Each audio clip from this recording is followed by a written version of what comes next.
What is up, Honey Badger Nation, and Happy New Year. Welcome to this episode of Expert Mentors Live. We've got the one and only Miss Gogo back on with us, and this is becoming a little yearly tradition that we get to kick the new year off together. So we were scheduling things out, coming into the new year, and I hit up Iva. I said, hey, get Gogo as early in January as we can. We got to do our annual kickoff. Yeah, I think we do it every year on the first Wednesday, I think. Yeah, we do. And really, the theme over the last couple of years, our conversation has been around, really been around kind of the state of social media going into the year. And I know we're going to talk social media schedules. We're going to talk, production, productivity, and dive into whatever else and whatever direction we want to go. But no, I would love for you to, just kind of a quick, background, how much has changed over the last 12 months, for you, and then just kind of where you see things, from the state of social media, where things are moving into this new year. Yeah, well, it's kind of funny because I think a lot has changed in the last year. I've been saying, actually, before joining EXP, I told my husband, I'm like, give me 3 years, not 3, give me 3, right? Give me 3 years. That's exactly what happened. I asked for 3, right? Yeah. So I said, give me 3 years and I'm going to work like a mad woman for 3 years so we'll never have to work again. And I definitely delivered on my promises. He did give me the 3 years. It's going on. Actually, this is the 4th year with EXP. I just had my 4th anniversary, so going on the 5th year with EXP, right? So I literally did the 3 years, right? But I overdid it, I'll be honest with you. The seed that I've been working with and the companies that I have built and the things that I have achieved in the last 2 years, it is not healthy. Yeah. I wouldn't recommend it for the faint of heart. Right. So I literally was this close to that. I was just telling you this prior to the call. I was this close. So I just want to be honest with everyone, right? I always say I show you the good, bad, and the ugly. So I want to show everybody the good, bad, and the ugly. I just want you to know that if you do want to achieve maybe what I have achieved in the period of time that I did it in, just buckle up and know that by the end of 3rd and 4th year, you'll be ready to lose your mind and almost like borderline angry every day. I don't want to be angry every day.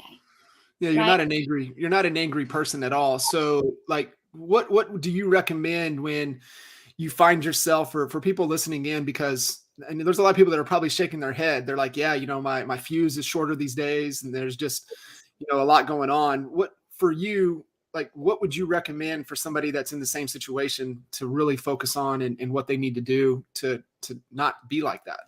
Yeah, so I feel like life happens to us and for us, right? And one of my best friends passed away in a car accident in May, and I realized how precious life is. Right? So my goal in the future is, don't get me wrong, I love a good life, right? Money does solve a lot of problems, right? And I love the freedom of being able to do whatever I want, whenever I wanted, whoever I wanted with, right? But it does come at a cost. And so what I would recommend maybe is just not to bite. Like they say, eat an elephant one bite at a time. I probably just did like a corn of a cob and I did that,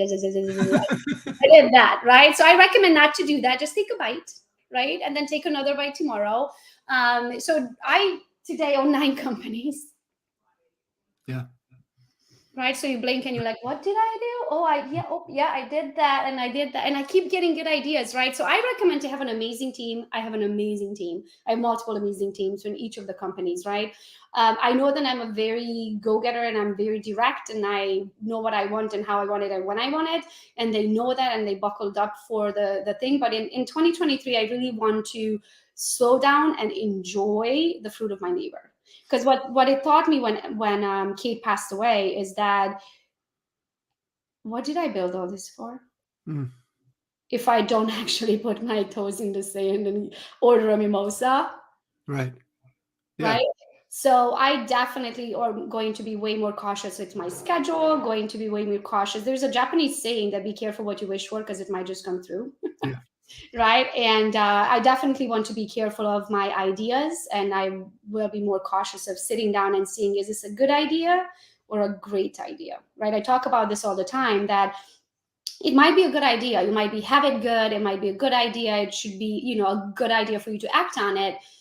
But if you keep answering the good ideas and if you keep acting on the good ideas, you're not going to have time or patience or energy for the great ideas. What's your decision filter for that right now? Like, and I think it's going to be different for everybody, but like, what is your decision filter from good or great? So I do everything. I don't do feelings ever. I do bottom line. Yeah. I look at it of how much money is it going to make me, right? Yeah, if it's going to make me $120, that's Starbucks money, but I'm sorry, today I don't go out of bed for $120, right? Depending where you are in your life, you need to know your hourly rate and you need to know how much money you make here, right? Because let's say if I invested an hour of my time into this business of mine, and let's say in that hour I make $4,200. Should I open this business here that's going to make me $35 in an hour? That's still higher than the average hourly income nationwide, right? But is it worth it for Right. me to spend 1 hour here, right? That's what you need to look at is, number one, slow down and calculate your hourly rate. The easiest way to do that, I like to do it, us as realtors, I feel like you need to break it down furthermore, but I'm just going to look at an overall picture very quick. Calculate your hourly rate, see how much money you made last year altogether, right? Like if it is $750,000, is it $170,000, is it $4 million, whatever it is it $16,000, whatever that is that you made last year, right? And calculate approximately how much you worked for it. If you work a healthy 40 hours a week, which us entrepreneurs, we don't, right? But let's assume that you have a healthy life, business life, right? And you work 40 hours a year, that's $2,080, or 40 hours a week, that's $2,080 a year, right? So I would want you to take your bucket of the amount of money that you made all together, everything. Don't look at your expenses right now, right? Just look at all together everything, and that will and divide it by 2,080, and that will show you what your hourly rate is, right? So you will see if your hourly rate is $200 or $2,000, whatever that is for you, right? Now that you know that if you do continue doing everything that you did to make this money, you should average this much in an hour. Now, when an idea comes up, you have to do what's called the reverse engineering, right? So you say, okay, is this a good idea? Okay, let me see. So let's say that you get an idea of starting a transaction coordination company. I had that idea. Learn from it. Okay, so I'm going to use that one because that was a big failure. So sad, but hopefully you learn from your failures. I learned lessons from that one. Never do it again, right? So let's say you decide that you want to open a transaction coordination company. Let's say that it's going to take, let's say you're going to make, I don't know, $25 a file. Okay, let's say you are going to take 100 files. That's $2,500. Yes. A month, guys. Yeah. Let's say it's going to take you 8 hours to work for it, a week, right? Like it takes an hour a day. Let's say 7 hours, an hour a day. Okay, so we're going to take 7 times 4, 28 hours. We're going to take you $2,500 and divide it by 28 hours, and you're going to realize that you're making $89. Sure. Now let's calculate your real estate commission. Okay, so in real estate, I want you to take it one step further. I want you to calculate listing side versus buy side. And many of you don't have a clue right now how many transactions you did on the listing side last year and how many transactions you did on the buy side. Well, you should know that. So write it down right now. See how many transactions you did on each side. Why? Because you spend less time on one end than you do on the other, and time is money. So on the listing side, you spend probably 7 hours in average. If you're good on the listing side, about 7 hours on average with the client. Where do you spend your time? Initial phone conversation, 10 minutes. You set up your walkthrough, meet them at the house. You do some paperwork in between. So let's say paperwork, if you're good at it, your paperwork can be pretty much automated at this point, right? So let's say it's another 10 minutes to have your listing docs in order. I can do listings after my eyes closed in 3 other languages, right? If you're good at it, you can bam, bam, bam, get it done, okay? Let's say you're on your CMA. Again, you can push a button in RPR and it tells you what it's worth. I like to take it one step further and run the numbers manually. So let's say your CMA and your docs will take you half an hour, right? You go to the appointment. So now you are 40 minutes in. You go to the appointment, you spend 15, 20 minutes at their house, maybe 30. There's no reason why you should ever spend more than 30 minutes at a listing appointment, unless you guys are breaking up a bottle of champagne, right? Right. So that's another 30 minutes, you're an hour and a half in, right? Not even, hour and 15 minutes or wherever we at, right? So then you're going to do some, you should not be plugging your listing into a system. You should have a TC for that or a VA for that, right? So let's not talk about, we'll talk about that later. So let's say that you do your own listings and it takes you 20, 30 minutes to plug it into the system. You're going to market it a little bit, plaster it everywhere, right? You're going to do the photo shoot. That's another hour at the property, yada, yada. You're going to do some negotiations. You're going to do a final walkthrough. You don't even have to do that. Buy side does that. You show up at the closing. So worst case scenario, 6-7 hours in on the listing side. What's your average commission? What would you say an average commission is? Kitchen? Most people, they're just 10,000. Let's just use simple math. Just 10,000. So we're going to 10,000. We're going to divide it by 7 hours. On the listing side, your average commission is $1,428. Correct. So every hour that you spend on the listing side, you are making $1,400. Should you open a transaction coordination company? No. No. Hell no. Not unless you don't work for money. If you don't work for money, then you can go do that. Yeah. What I'm saying is if you have options, right? I'm not saying that having a transaction coordination company is not good. It's absolutely good, right? If that's all you do and you have a massive team nationwide, you can make very good money with it. But if you have options where your next option is to make $1,400 an hour, where should you spend your time? 100%. This is why you need to know that, right? So now let's break it down on the buy side. On the buy side, you spend way more time with the buyer, right? Not only that the process is longer because you have to do inspections, which is 3-4 hours. And if you're selling properties in the boonies, like I've been in Michigan, where we had to do separate septic inspection and separate water tests and separate arsenic and you know what I mean, and separate radon tests, like it's an easy 3-4 hours and septic fields for us, right? It's easy 3-4 hour home inspection. So on the buy side, you'll spend 10-15 hours just the driving around. And if you cross your fingers and they buy the first house, it's still 15 hours. And then if you did it last year or the year before during COVID, when you had to show them 40 properties and make 40 offers and not one got accepted, you probably worked with a buyer 80 to 100 hours before you got a commission. 100%. So now you take that same $10,000, let's assume, but buy side commissions, by the way, are always lower than listing side commissions, but we're going to play the game with 10,000 because it's easy. We're going to take that 10,000, we're going to divide it by 15 hours. Oh, I don't like this number. Yeah. Yes. Yeah. So the thing, and when we did that, we did the same thing, right? We put a stopwatch on it and, being highly leveraged, right? ISA to a listing coordinator to a closing coordinator, we clocked in about 2 to 2.5 hours on the listing side. But you have systems and people in places. 100%. You're talking the individual agent that doesn't even have a TC. They do everything themselves. Yeah. So your 6 to 7 hours is safe. And I mean, I think you're being kind with 15 hours on the buy side. I would say, cause we did the same thing on the buy side. It was closer to 20. Yeah. And so, so if you do that, it's $500. Exactly. So now you have the decision, $1,400 on the listing side or $500 on the buy side, plus more work. Right. Less pay. Right. Where should 100%. You spend your time? All the time on listing. So now the question is, okay, Gogo, but how do I get more listings? Right? Well, look at where did your last 5 listings come from? And people are like, my sphere. No. Where? Did you see them at a bonfire? Was it at your best friend's kitchen? Is it your book club? Is it your yoga class? Do they call you, text you, email you, Facebook you, YouTube you, Instagram you? Where? Literally. Was it a phone call? Was it a text message? Was it a yard sign? Where did your last 5 listings come from? Literally. Like, I want you to find your last 5 listings and then go through it and be like, how did they call me? Did they oh no, yes, I went to so-and-so's house. They had that party. So-and-so recommended them. If it's a referral, you be really nice to them. You call them, you take them out for lunch and dinner so you can, babysit that relationship. So they send you more. So literally that's what you need to do in order to see where. And then when you figure out of what you did to get that 5, what's your common theme, right? You just need to go do more of that. Right. 100%. 100%. So, I mean, you're speaking my language, and just a lot of the agents, and especially over the last couple of years, they've been able to just be reactive to whatever's come to them, and getting back now into I call kind of them accidental agents accidental agents. I love because they accidentally sold a house. that. Exactly.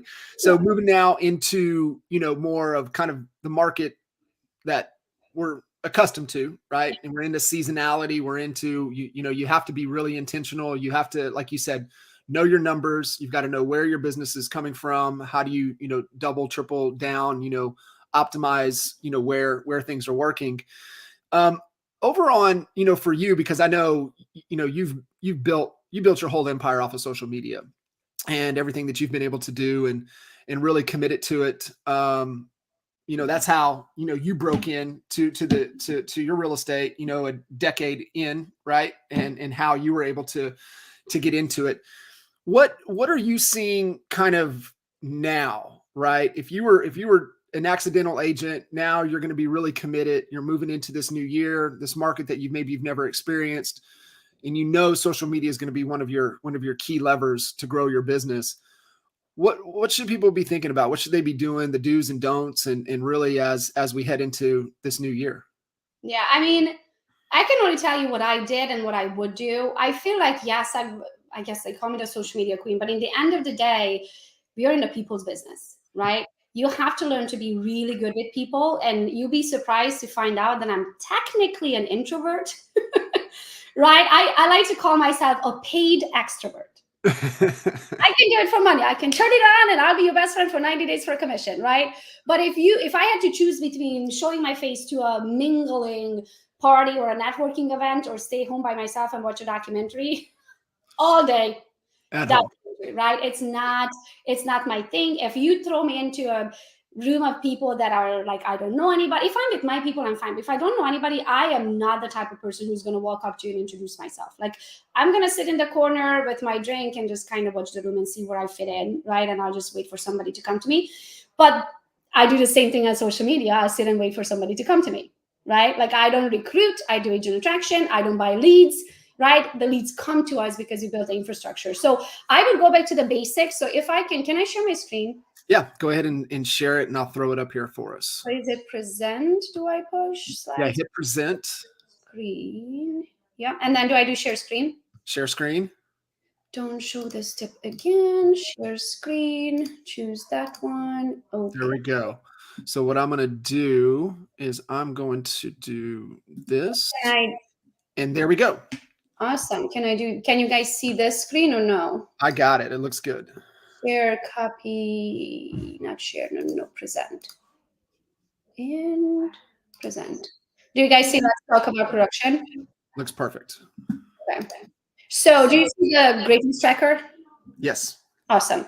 It was echoing for a second. Okay, so I want to take you guys back to the basic. The greatness tracker is what I did for literally, gosh, forever. It takes 90 days to create a new habit. So what I want you to do, you can actually, I don't know how you guys can get, the greatness tracker is actually on my Instagram.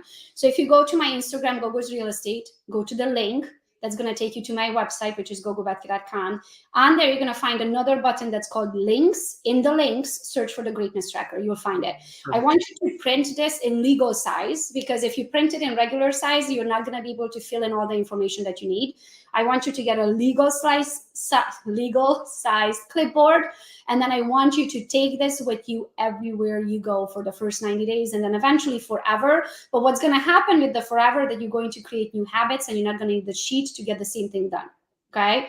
So the greatness tracker will allow you to set 4 new skills and remind you to do things. So the number one is face-to-faces. So in other words, don't ever eat alone, or in other words, SSS, which is Sunday Systems for Success. Every Sunday morning, sit down and fill in your calendar. I had a coach ask me one day, are you going to eat lunch today? I said, yes. How about tomorrow? I was like, yes. How about a day after? How about Friday? I'm like, yes, I eat lunch every day, right? You eat lunch every day. The goal is to never eat alone, never have coffee alone, have face-to-faces. The people that you meet at yoga and the school drop-off, or whoever, the cousin that you haven't seen in 3 years, and the college friends that you haven't seen in 10 years, all of these people have face-to-faces with. So I want you to have 3 face-to-faces with someone. Now, they don't all have to be scheduled. Some can be like, oh, I ran into our neighbor 3 doors down at the grocery store, and we had a meaningful conversation, and yes, real estate came up, right? So you go to the face-to-face Monday, and you're going to put 3 days down, 3 names down every single day. So today this can be set up, right? So you can do a coffee with someone. So the way I used to do it is I would do a coffee and a lunch every single day. For a while, if you are totally broke, right? Because when you invite people out, they want you to pay for them.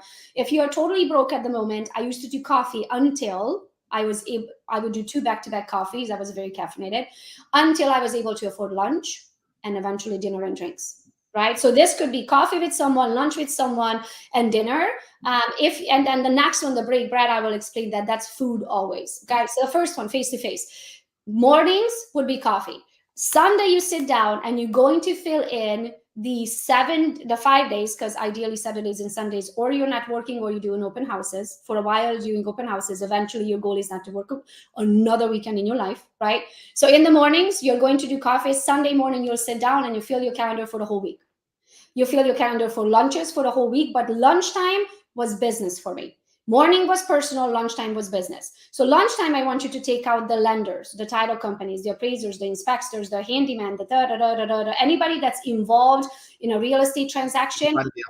So you can learn something, because when you learn something, that's also going to give you content for the post that you are going to make later in the afternoon, because you're going to learn something from that meeting. Not only that, but when you interview 5 to 10 local lenders, it took me a long time to figure out that many lenders cannot do this type of loan, or they can't do that type of loan, right? So you have to have your relationships. If you're talking to a doctor, there's such a thing called a doctor's loan, but not many lenders can do that, right? So you now have to have all type of relationships. So when I would meet with a lender, I would ask them questions. What can you and what can you not do? Right? What type of loans can you do or specialize in? And what type of loans can you not do at all, like a vacant land or a new construction loan, right? Many lenders can do that. So now you have to have a specific lender that has that product, 100%. Exactly. So I want your morning to be personal, and that is everybody that you know. Start with your phone with the letter A and get January done, and then go to the letter B and then get February done. Just fill your calendar with people. Also, Lindsay, do we have I don't think I put it on here, the favorites list?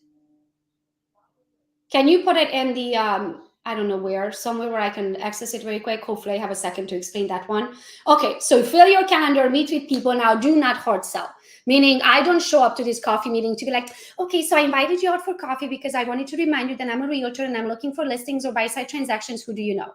Like, no, don't ever, ever, ever do that, right? You'll have a meaningful conversation, build relationships. When you have true relationships with people, they won't be able to think of anybody else but you every time real estate comes up, right? So I would ask them questions. How are you? How are the kids? How is your work? What do you do for a living? Do you have a side gig? Can I promote you on my Facebook for something? Maybe you have a dog grooming business, a candle shop, a yoga studio, whatever that is, right? Because one day it dawned on me, then am I expecting all my friends to refer me as their realtor?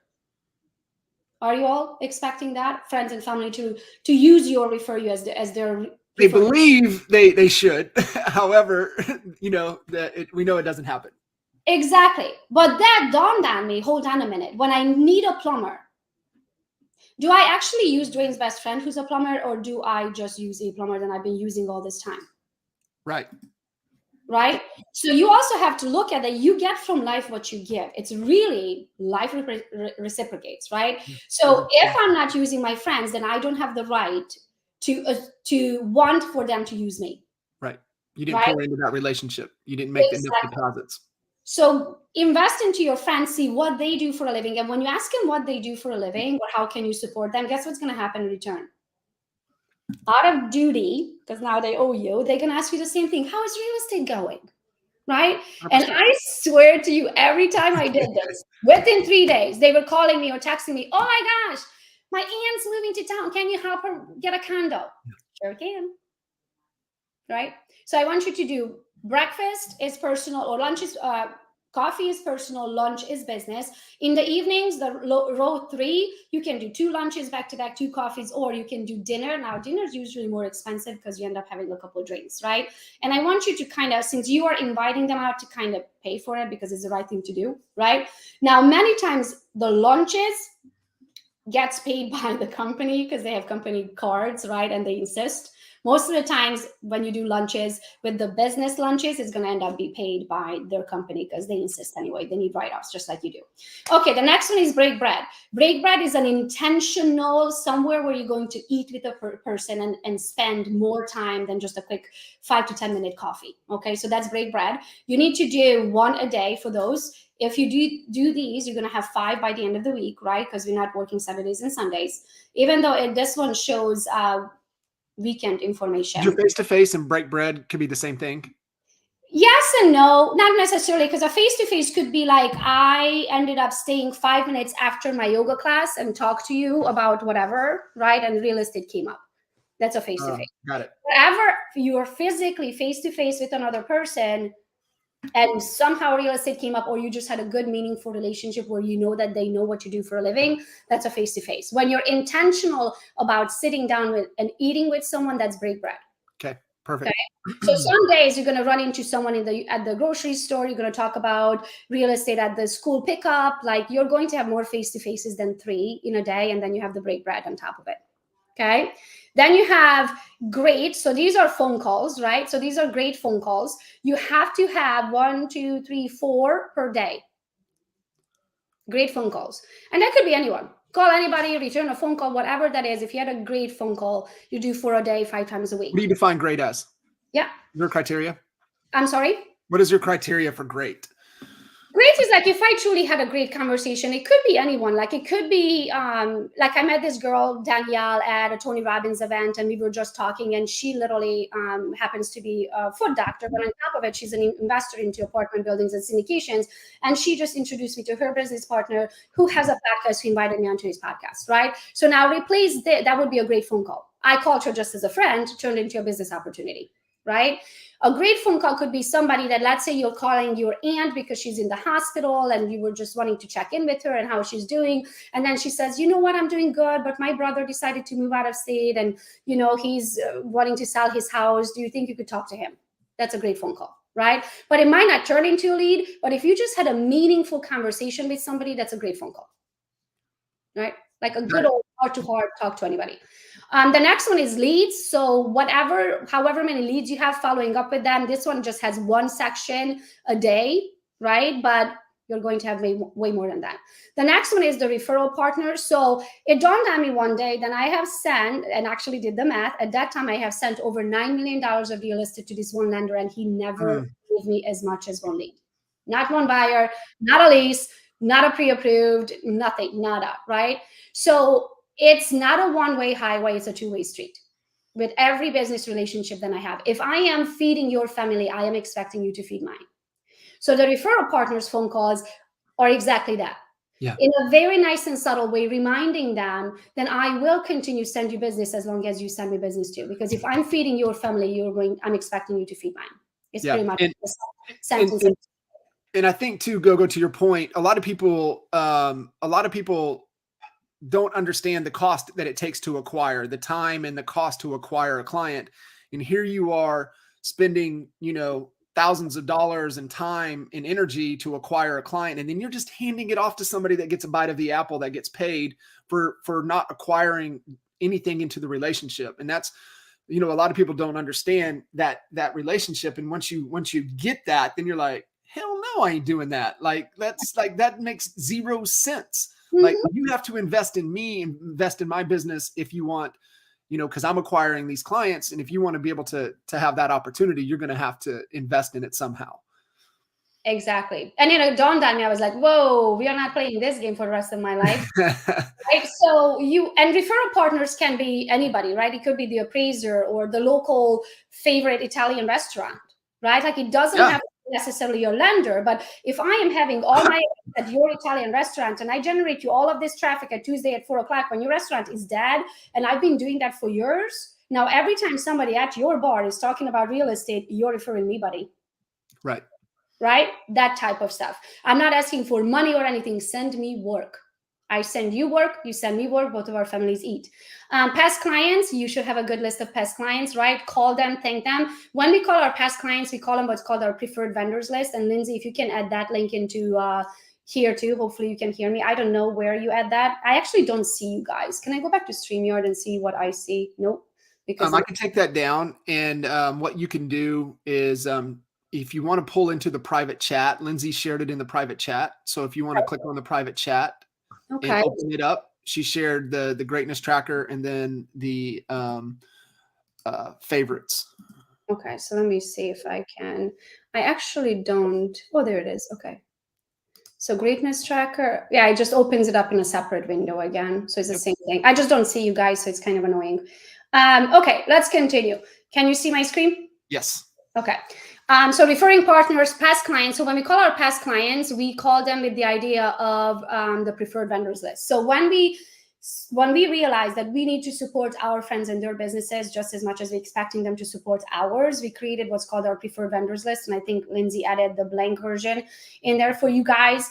First of all, call all of your friends, make Facebook posts weekly, ask who do you know who's an electrician, like, just do your research. What do your friends do? And then add them to your preferred vendors list. So when we call our past clients, we call them usually on their anniversaries, because you should have that as a reminder in your CRM program. Every time we close a file, we put a reminder of their anniversary date and set a reoccurring event, right? So that way we get reminded if we closed on June 11th, then every year, June 11th, I'm calling them to, hey, it's been 3 years. Congratulations.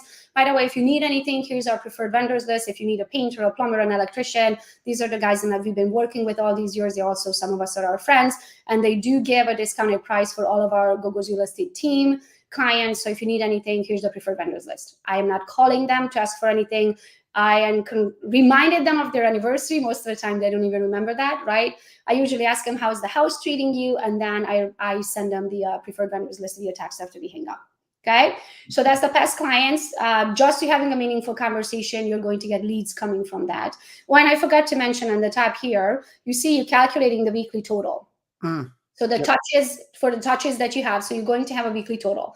Then you have the current clients. So everybody who's pending, or everybody who told you that they want to work with you and they signed a buyer's agency, right? So they are your current clients. You haven't sold them anything yet. You're in the process of that. They go in here. It's a daily touch up. So I used to do calling them, especially in between the inspection period and the appraisal period, because up to the inspection period, you talk every day 17 times because you're negotiating, right? And repairs and yada, yada, yada. But then as soon as you did that and removed the contingency of the inspection, up until the appraisal, there's this awkward 1.5 week to 2 week period where you're not talking to each other, nothing's really happening. So I used to call them about every 3 days just to kind of check in, and also explaining them of what is happening. Like, the appraisal period is going to take a while. There's really nothing for us to talk about, but if you have any question, call me. I'm going to check in with you if I have any updates about every 3 days, right? So that's your current clients. Check in with them.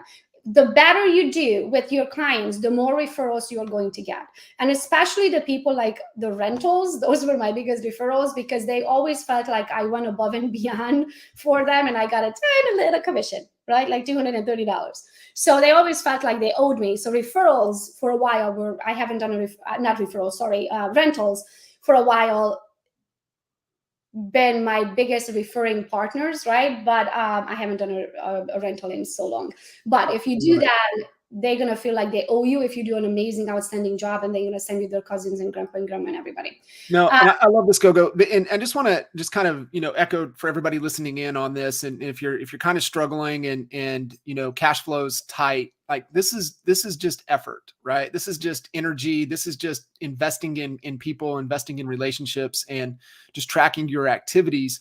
And this is one of the most profitable ways to build your business, because it's just return on time that you invest, right? We talk about ROT, return on time, but this is also return on time invested. And this is just such a great way and a pillar and such a great track for people to run on. So I appreciate you diving in and sharing on this. I just wanted to just kind of, and it's free. Just as you said, it's just your time and effort, right? I'm not showing you to buy leads or spend $6,000 with Zillow. I'm showing you how you can take your time and effort, drop off the kids at school, come home and start working on this. Go out for coffee, go out for lunch, do a load of laundry in between, right? You can have your cake and eat it too. The next one is social media posts. So the first, you should do 2 a day, right? So I would do one or right after coffee or right after lunch of what I learned today, right? And the second one would usually be after the event. So you see the next line is events. You need to do 1 event a day, right? So that would be maybe your kids' graduation from kindergarten. That's an event. Maybe it's your local NAR is having a realtors mingle happy hour. That's an event, right? Maybe your book club is every Wednesday night at 8 o'clock and you go and sit and talk about books and hang out with 10 ladies. That's an event, right? Somewhere where there's multiple people in the same place at the same time, that's an event, okay? So I want you to do that. So now your afternoon post could be the event from the night before, right? Then you take a selfie with those people or a picture with those people, but you talk about that or anything, but you have to post twice a day. Once in the morning, once in the afternoon. Gogo, do you all platforms, go deep on one platform? Like so find your home platform. Mine is Instagram. Yep. I post everything on Instagram. Mine is, sorry, I'm drinking bubbly water. Mine is automatically hooked up to Facebook, so it automatically posts on Facebook.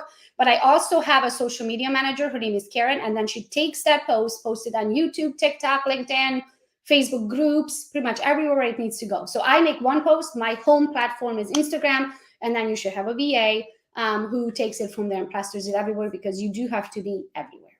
Love it. That day events, we talked about that, hours prospected. So after you do all this, you're going to put down, it took me 4 hours today, 5 hours tomorrow, whatever those hours are, right? End of the week, you should have at least 21 hours of hours prospected. Thank you cards. Now, I'll be honest with you, I'm not that organized, but you should. Just let me ask you this question. Do you love when you receive something in the mail that is specifically to you and it's somebody's handwriting? 100%. I saved them. That's how rare they are, right? It's so powerful. It's such a powerful tool. Took the time of the day. So I'm not saying these are not the thank you cards where you slip your business card in there. No, this is the thank you card of like, oh my gosh, thank you so much for sending flowers for my grandma's funeral. I truly appreciate it. Thank you so much for meeting me on the other end of the state where when I couldn't meet you halfway, I truly appreciate it. You know what I mean? Like these are the type of like thank yous, like truly a thank you, no business card. This is not a business pitch. It's a true thank you card. You should order a bunch of them on Etsy. And that's what I did. I ordered a bunch of them that were GRET, which is Gogo's Real Estate Team, right? A thank you in the front and said Gogo's Real Estate Team. So it's branded, so it's an expense. And then when you have a minute in between to your appointment or somebody's late to your appointment, have like 5 to 10 of them in your purse, right? And then just write these cards very quick, throw them back in your purse. Next time you have a chance, you know, put in your mailbox, send it off. And then if you do all this, you should have 10 leads, right? Now, with those 10 leads, your closing rate, what do you think is the national average closing rate, John? Sorry, I was reading our comment here. Say that again. What do you think is a national average closing rate? So if an average agent got 10 leads, how many of them do you think they can close? You know, I mean, obviously it depends. These are going to be a higher conversion. So these are not cold leads, right? These are going to be a higher conversion. I mean, let's just say they don't do a good job at following up. They let things fall through the cracks. They should be closing at least 4 out of these 10. Yeah. So I calculated this at 3. Let's say they have 30% closing rate, right? But you could change that and you will see your closing rate as the more you're doing this. And this is in a week, guys. Yes. So if you can get 3, and average commission is 10 grand, we are talking $30,000 a week. Yes. Right? Yes. That is somewhere between $90,000 to $120,000 a month, which is way over $1 million a year, and you haven't spent a penny but your time. That's right. All time, all energy. You make, the more you're going to be able to automate this, meaning some of these steps can be taken off of your plate. Like your VA can spend Sundays to reach out to your database or your people to invite them out for lunch with you. You don't have to spend the scheduling time eventually on a Sunday morning, your own time, right? So as you start making money, you're going to look at this list. And I actually learned the red light, green light exercise from you, and I use it all the time. All the time. I mean, that was like, when you taught that, I was like, where has this been my whole life? Right? I do red light, green light for everything. Any higher I need to do, it's a red light, green light exercise for a week. You can't even be hired until I did that, right? Like it's amazing, but eventually you can do a red light, green light and go through every step that you take in that greatness tracker and see which part you can hire out. Because you have to think of it this way. Now, when your hourly rate becomes $1,400, right? How much is a VA cost you in average? I have a couple rock stars, and I mean, you're anywhere from $4 to $7 to $8 an hour. Okay, let's say it's $5 an hour to keep the math simple.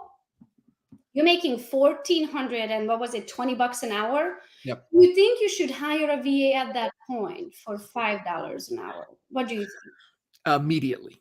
Immediate. You should hire 10 of them. You could easily Immediately. at that point, because now you remove all of the. You have to look at things in almost like 3 different ways. A, do I hate doing it?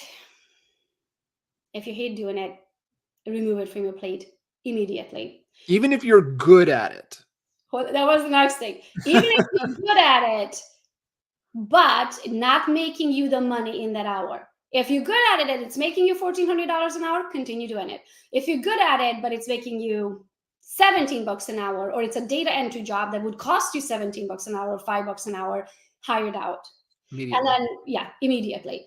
So that's how you want to look at things. If you're in a position where if you can afford a VA right now, no questions asked right now in this moment, go to Upwork and hire one. Or if you would like to use the company that I recommend with a discount, just message me on Instagram and I send you the link.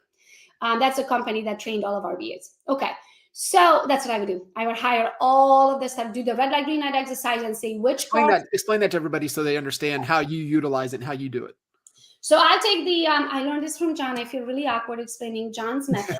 Go for it. Let me do that. Because I think it's important, because I want you to, because how you use it, I think it'll also be really key for everybody. So let's open up. I'm going to open up the presentation again so we can kind of go through it as we were doing it today. I think I just stopped sharing. Sorry, I don't use this platform very often. I usually use Zoom. Okay, and I think the presentation is this one. Can you see my screen? Yes, perfect. Where's the greatness tracker? There we are. Okay. So let's say that now you're ready to hire a VA and you're like, okay, which part of this can I hire out? So the FaceTime. In order to have the FaceTime and the break bread, I actually have to have a schedule, right? I need to know who I'm meeting on Friday, and I usually schedule that on Sunday. It probably takes me Sunday 2-3 hours on the couch or with my morning coffee going back and forth with people, because what's going to happen is like, yes, oh my gosh, yes, I would love to. I haven't seen you in so long. And I ask them, okay, how about Thursday at 9 o'clock at whatever, at the local coffee shop, right? And they're like, oh, I can do Thursday. I have a yoga class. Okay, how about Wednesday already taken? How about Friday? Can you do Friday? Oh, shoot, I can do Friday, but I can do next Tuesday at 2, right? So you're going to be doing this back and forth. Like, it's going to take you hours to fill your calendar. You can ask Lindsay. I can show you guys. I know what I'm doing February of next year. Yes. I don't know if you can. This is January this year, and look at.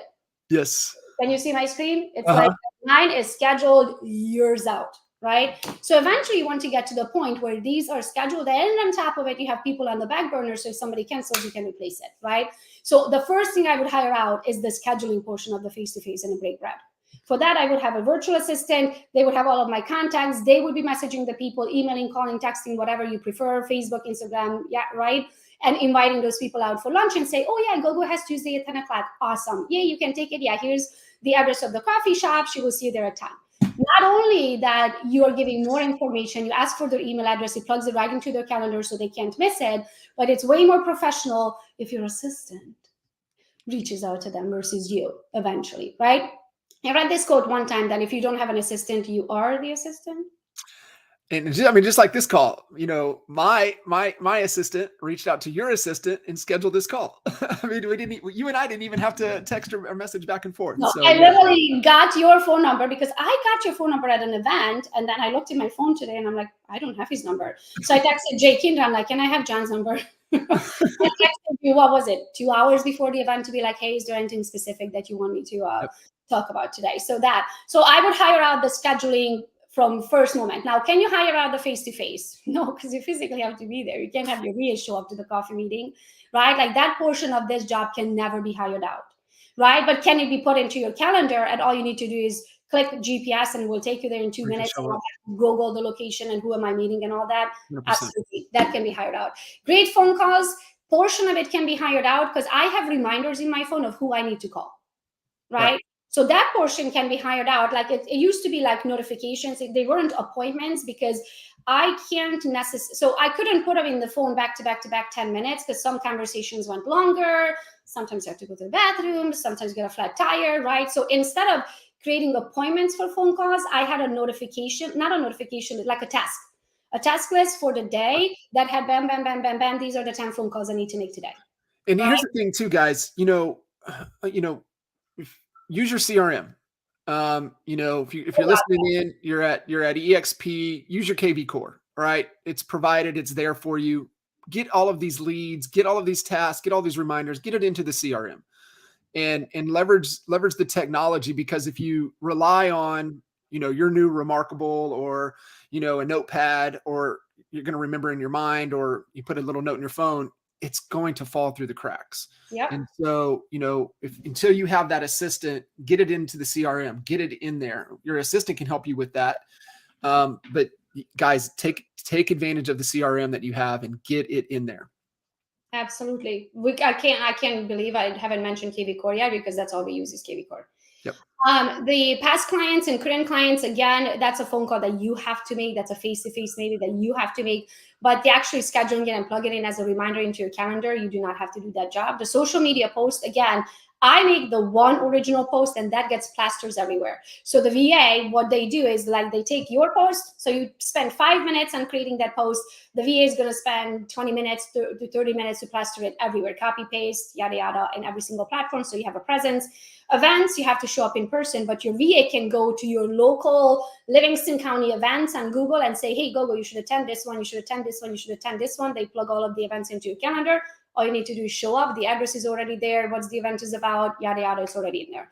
And then the thank you cards, especially, I wouldn't give that to the VAs because they're in another country, but I would give that to your teenager, to your 13, 14, 15, 16-year-old, and pay whatever for every, don't pay them. This is what I learned as a mom. As you have taken advantage of child labor. Yeah. You can actually write off, when we started, is $6,000 off of your income. And I think today, at least in Michigan, is up to $12,000 a year off of your income to paying your children. Yes. Okay. This is my disclaimer. I'm no CPA. I have no idea what I'm talking about. I'm blonde. I have an accent. Ask your CPA. Okay. The thank you cards, so you can use your children, but here's the hint from a mom, learn from me. Do not pay them hourly. It might take them 2 hours to write one card. Yes, pay per item. Per card. So you might say, I pay you 50 cents for every card you write. 10 cards, $5. There you go, right? Yes. Okay, and then the leads portion, again, those are leads coming in, you can't hire that out, but closing them, doing the actual transaction, again, you can't hire that portion out. But many of this you could hire out. So I would do the red light, green light exercise, and I would do the red light. Let me put the camera back so I can see you guys, because it's awkward when I'm talking to myself. So you take a clipboard. So I usually take a clipboard or a notebook, right? And then you draw a line straight down. You do red light on the left-hand side, green light on the right-hand side, or vice versa. It doesn't matter. Red light means, think of the stop sign. Red light means stop doing it right now because it's not worth your time. You can hire it out. Green light means shit out of luck. It's my job. Yes, for now. Not forever, but for now. For now. Right. As soon as you find another Gogo that looks like me and talks like me. But your green lights move to more return on time, and it's a higher dollar per hour as your green light continues to go. Perfect example would be your green light when it comes to transactions. Right now, you're going to be like, well, I have to do all of the transactions right now. Right. Fast forward 3 years, build a team. I haven't done a single transaction last year, but my team did. We did 500,000 GCI last year. I don't have an office. I don't have a printer. I don't even live in the state. I haven't bought a single lead, right? Like that's true income. And eventually you're able to stop doing it, hire it out eventually, right? But right now, as an everyday individual agent, the transactions will probably be on your plate until you're ready to hire it out too. So what you do is that literally you go through that list and you put them in a red light section or green light section. Red light meaning I'm going to start doing this right now. I'm hiring it out. And in the end of the day, in your red light section, you're going to see 2 sections, right? One section is going to be, can this be done online by a virtual assistant? The next section is going to be, this in person, like taking out yard signs. Yeah, like if you still taking out your sons and sitting it into the ground, you can't hire a virtual assistant for that, right? But you can hire a local assistant for that. Again, your 17-year-old, 16, 17-year-old who can drive, they can take that out and shove it into the ground for $15 or whatever you pay them, right? So that's how you want to look at it. And then it literally compartmentalizes it for you, what you have to continue doing and what you don't have to do anymore. No, I love it. And, you know, you can even, as you start to, it helps you also start to build out even on, you know, your bench, right? Your at hires list. And I'm always telling everybody, you know, be thinking 12, 18 months out or who your next key hires, and have that list out in front of you at all times, because that's a reminder. And I think too, once you get an awareness around what your dollar per hour is and you catch yourself doing something that, you know, you need to stop doing, it should start to piss you off. It really should. It really I, should. I absolutely love it. I'm going to copy a link very quick to give you guys a link. Now, let's talk a little bit about social media. I have so much more than I wanted to tell you guys, but okay, so social media, nothing much changed. It's the same, right? You have the short style videos and long style videos. YouTube is long style, reels and shorts on YouTube are short style videos, right? Most people do not have the attention span really past a minute or a minute and a half. And even that minute, if you didn't capture their attention in the first 3 seconds, they won't watch the rest of it, right? So be on camera, but I don't think I have to say that in I sure hope I don't have to say that in 2023, that you have to be on camera. You just do.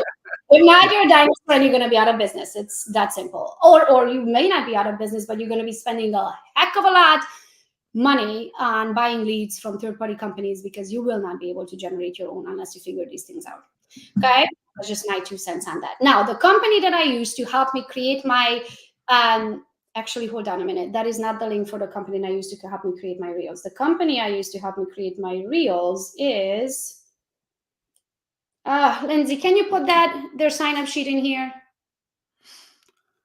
I can't remember where that link is right now.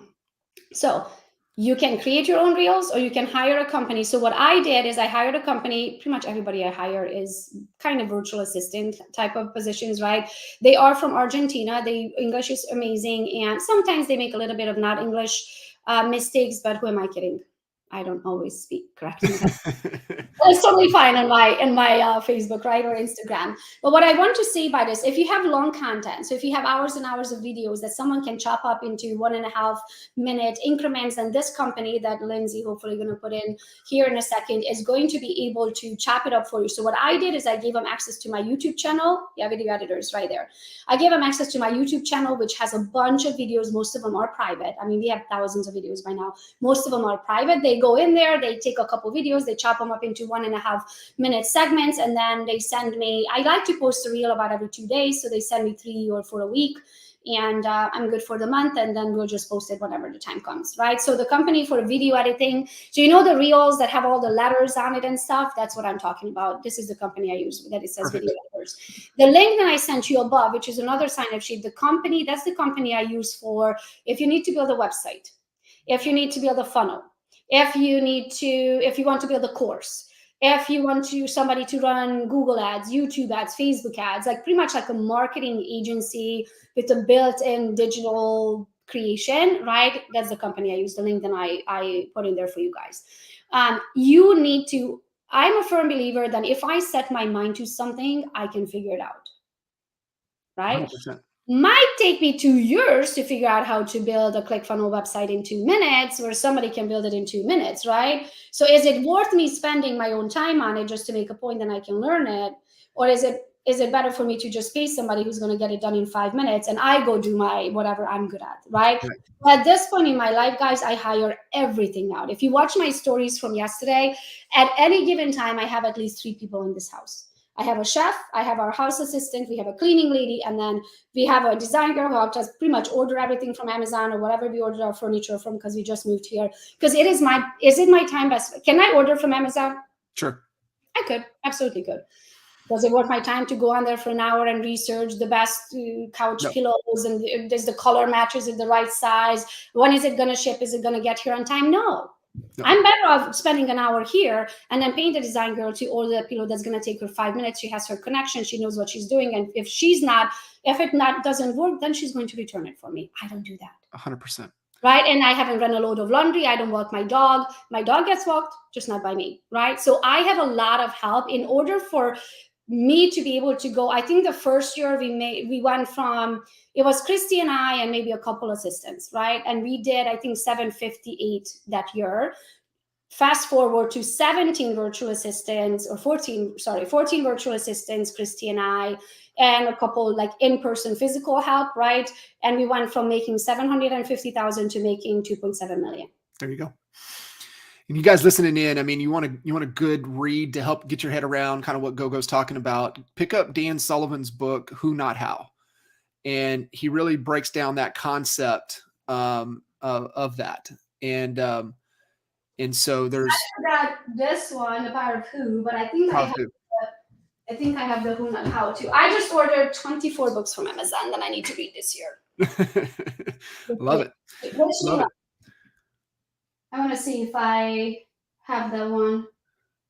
Also, you know, if you guys, we're streaming on a couple different groups. You know, Gogo's team, her Facebook group. That's where all of the assets, the resources that Gogo was sharing was sent to. And if you're hearing this somewhere else, email me, john@johnkitchens.coach. And I'll share those resources with you that Gogo shared with everybody on this live. The name of the book is Who Not How by Dan Sullivan, and it's it really, once you grasp that concept, it'll change your life. And also, you know, while you're at it, pick up his other book, which is my number one book recommendation, which is The Gap in the Gain. So while you're ordering Who Not How, go ahead and click on The Gap in the Gain as well. Can you add those to my store too, please? The Gap in the Gain. Sweet. So Gogo, as we wrap up here, I mean, I appreciate you. You know, there's a reason why, you know, our episode last year was the #1 expert mentors for 2022, and what a way to kick this year off. And I know this one's going to be, you know, no different. Any final thoughts, parting words as we wrap up this conversation? I think really is just to slow down. I feel like what COVID taught. Can people see the chat box, by the way, or only you and me see that? They can see the chat. They can't see the private, which has your website. Yeah, I'm going to copy it over here then. Yeah. Actually, cool. Can I comment in there? Doesn't seem like I can. Can somebody copy it over there? Those links. I can't seem to comment in the comment section. I feel like if anything, COVID taught us, it kept us apart for so long that, in my opinion, people crave that relationship back into their lives, right? The face-to-faces, the get me out of the house to let's freaking do something. I'm like so bored of Netflix, right? So that's why I wanted to talk about the favorites list, because I feel like it's going to bring that real life back into your life while you are doing real estate, right? So you can actually enjoy what you are doing, not just sitting in front of the computer, because sometimes I'm ready just to grab this and throw it out on the window, right? So I think it's very important to get back to the basics. Social media, you should know it by now. It is not brain surgery. If you feel like you haven't figured it out, then sit on the couch, put it in your calendar, Instagram for an hour, and get your device. Actually, I have two. Get one of them, right? Get your device and literally go on Instagram and push a button. See what happens when you push that button, right? Oh, I didn't know I can tag a location. I didn't know I can tag a person. I didn't know blah, blah, blah, right? You will learn it. Guess, how do you think I came out of my mother's womb and I got like the SOP to Instagram? No, it didn't even exist at the time, right? I'm seriously like that annoying 3-year-old that just sits there and pushes the buttons and see what happens when I push it. It's really that simple. And the more you learn, the more you're going to be able to use the features and you're going to get more. That is not one part that you truly ever going to be able to hire out. I know people try and they hire all of these companies. And my favorite thing is like, Gogo, I hired this company, didn't go anywhere. And I go to that company's site and they have 87 followers. I'm like, what do you think they can do for you? If they haven't been able to do it for themselves, then what do you think they could do for you? Like, that should be the first thing that you look at is, have they done it for themselves? If they haven't done it for themselves, then don't hire them. It's just like I say, don't ever ask a broke friend how to make $1 million. Don't ask a broke friend, is this a good idea? Because what do you think they're going to say? No, you can't do that. Nobody ever done it before. Exactly. Right? then you're going to be like, well, then I'll be the first one to do it. Right? But don't ever ask a broke friend how to make $1 million. Surround yourself with the people that have been where you want to go. That's right. Pay attention.